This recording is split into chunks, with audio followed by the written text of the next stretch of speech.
Breaking updates coming in. Trump is pushing for talks with Iran amid the tensions in the Middle East. Reports say that the U.S. President Donald Trump has asked his Vice President Vance to engage Iran, pushing for an outreach to Iran. That's the update coming in. Remember, President Trump has also announced that he will be leaving the G7 summit. He says he has to go back to Washington because of the escalating tensions in the Middle East. And now reports suggest that President Trump has asked Vice President J.D. Vance to engage Iran for talks. So it was just yesterday when Trump had also said that the United States is not involved in Israel's military strikes against Iran.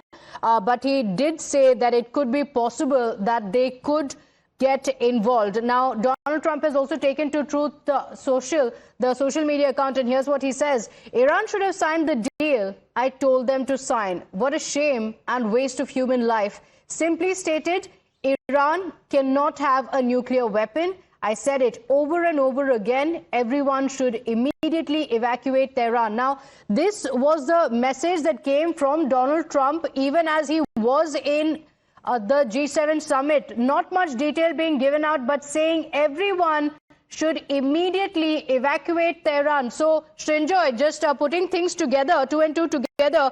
First, while he was at the G7 summit, Donald Trump takes to social media to say everyone should get out of Tehran, no further details being given.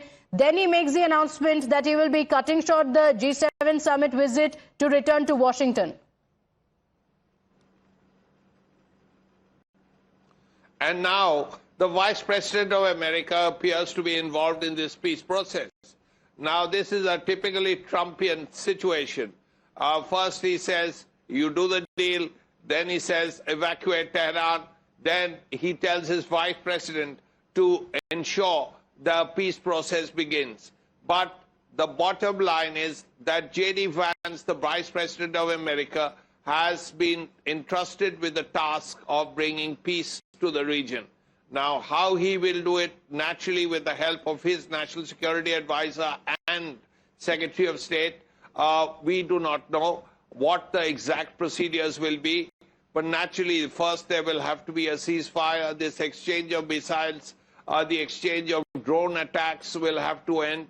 That's a very positive sign. But when it will happen, how it will happen on the ground, we don't know as yet. Because Israel has ensured that many of Iran's nuclear facilities are damaged. Many of its logistical facilities are damaged.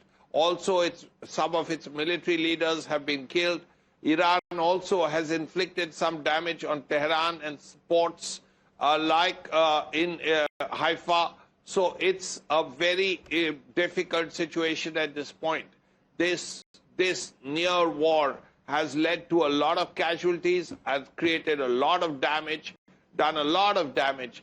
So as a result, it's important to have peace, and it's important to have peace soon, which is why J.D. Vance has been entrusted with this task.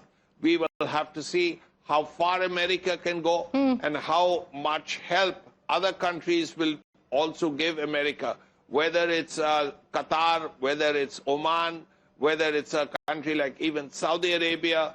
All of them can be involved in this process.